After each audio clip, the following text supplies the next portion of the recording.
Hey everybody, Ryan McCaffrey with IGN here, joined by fellow Halo superfan and Halo superstar, Sean Shark Finnegan. Hello, Ryan. Thanks for having me. It's week 2 of the beta. We were on vacation gloriously, but we're back and we've got new Halo 5 content to play with here this week in the beta. 2 new maps, they're remixes.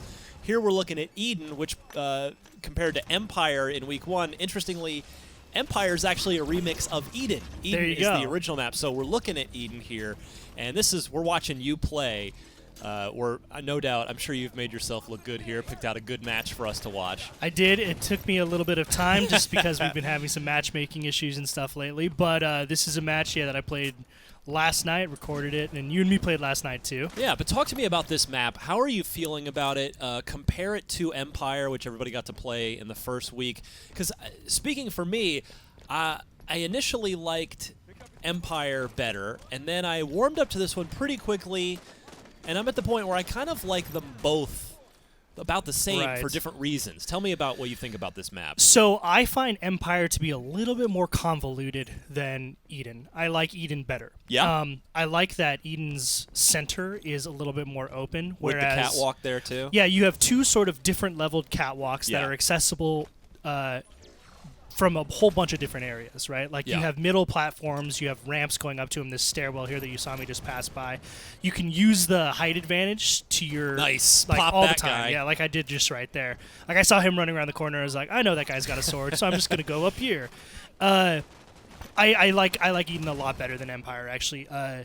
Funnily enough, like I pointed this out to you when I came in after these maps just got booted up. Yeah. And I was like, these maps are very similar, and I didn't know that they were remixes. Yeah, 343, in fact, maybe some of our viewers haven't even caught on to this yet, because 343 actually hasn't messaged it at all. They've put it out there like on Twitter and sort of in their, if you're really looking closely, they told you this, but like when the game starts up and you get the message of the day, they probably should have told you that the 2 new, quote-unquote, new maps are actually remixes of the 2 maps from week 1. So, we're looking at Eden, which, as we said, bizarrely, it's actually, this is the original map, and Empire is a remix of this.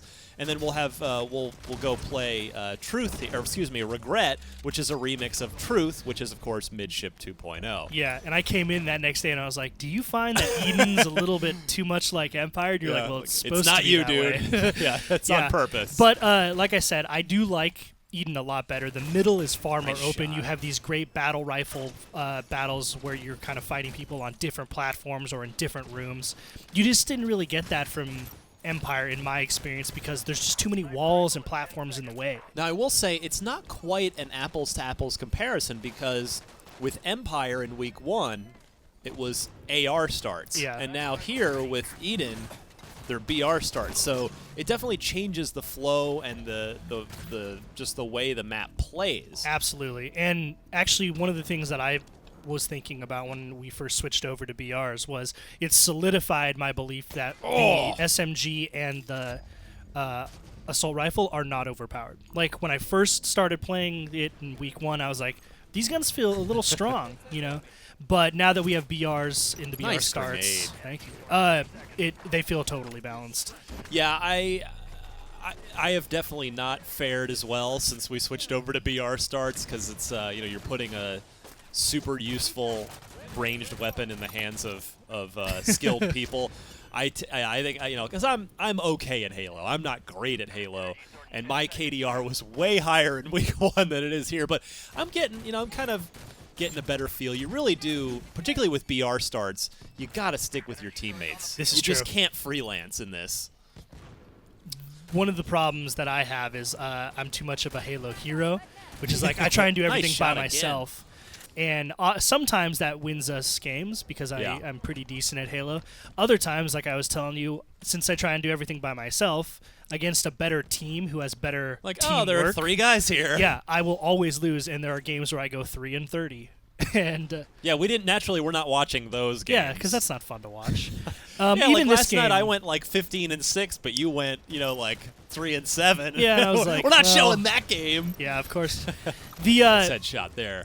The pace of this game is why I picked it because I like how much movement there is. Like, I don't get the most Nice kills in this shot. game, but there's a lot of, like, back-and-forth battle rifles like this, trying to use the map to your advantage, which I think is, in this game, I mean, in all shooters it's very important, but because of the pace of Halo 5 and how much, like, space you have to move and how fast it is, it's a lot more important. Now And here we that's see- why you see this kind of on in demonstration here. There, for a brief moment, you'd picked up the light rifle, which they added in to week 2 Right. on this map. Oh! Death from above. That was nice, but Should have your used my teammates little paid the price. ground pound there. Yeah, that would have been a perfect place for it. Mm-hmm. But yeah, well, I like the light rifle a lot. It has much better range than the battle rifle when zoomed in. This is true. And actually, if you have really good aim, that like it takes 3 shots in the head to really take someone out. And if, you know, it's really, really powerful in that regard. The first time I picked up the light rifle in week 2 on this map, I zoomed in on somebody, popped 3 shots, got a perfect. Yeah, And I was like, exactly. okay, this gun can stay. Exactly.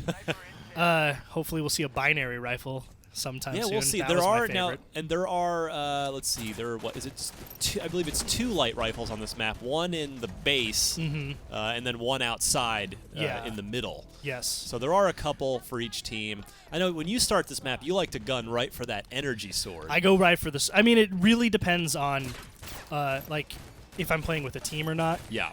Because you need support for the sniper rifle on this map. You need someone spotting you. Yep. Because it's really easy just to get pushed from outside through that hallway, because there's also a little elevator, like chicken coop type thing that allows you access to the sniper room that you can get flanked by. Oh, like, make it flanked hurt. from Here we really go. easily. SMG, my favorite gun in the beta. SMG's so good. I love So it. much fun now. And getting back to the sword for a second, I've noticed if you actually, you might miss it if you're not looking closely. In week 1 on Truth, there was the Prophet's Bane, you know, up in the classic midship spot, top of the map in the middle, which, you know, it's called the pro. We were like, why is it called the Prophet's Bane? Well, because it's a power weapon. It's like its own power weapon. It makes you, you can run faster and you can lunge super far with it. Now, here in week 2, we've got here on Eden the regular energy sword that has a limited charge that can actually run out. Although I haven't lived long enough to make it run out, but and it doesn't make you run faster, and it has a more traditional energy sword lunge distance. Yeah, and actually you'll notice the very first thing I do in this Let's Play is sprint for the sword, pick it up, and then immediately whiff a charge because I thought I was close enough and I was not. Oh, this guy's gonna die. Yeah, he's got him. Oh, he was floating. Did you see that? He was holding his left trigger, doing the little hover. Yes. And he was just fish in a barrel for you on that. Yeah, you with the hover, you need to be really careful about how you use it, because if you use it improperly, you are a sitting duck in the air. And that's exactly what happened to that guy. Here we see you playing well here. 42-32, blue team, starring Sean Finnegan, the Shark, well on their way to victory. This guy's gonna die too. Oh, yeah, we've been getting a lot of really intense games in the beta. I'm having a blast playing. I don't want so many hours. Yeah, I don't want it to end. I'm gonna go ahead and say it. Best Halo beta ever. Oh, between definitely. 3 and Reach and this. Now, great, there's a lot more content in this beta than there was in those, but just the gameplay, the flow. I mean, I'm not saying the game's necessarily better than Halo 3. I will actually go ahead and say it's better than Reach. I'm going to put that out there right now. Yeah. I like it way better than Reach so far, but yeah, there's just so much to like in this beta. I love the mechanics. You know, there are a lot of common complaints that I'm sure 343 actually now does have the time to address. Things like you know, the being able to make it's hard to see the blue team. Yes, on these, that's one thing that's really actually everybody's. Yeah, it's like not like a good amount of people have said that it's difficult to see the blue team on this map. It is, just because like the skybox on the outer level is hard. In the back for the finish. So yeah. We'll take a look at Regret here coming up. If you check out our other video for look at you, somebody quit and you guys still kicked ass. That's how we roll. Nice job, Sean the Shark Finnegan, in-house Halo expert, super fan. It's always fun playing with you. Let's go play some more right now. All right, thanks, Ryan. For more on all things Halo 5, you're already in the right place here at IGN.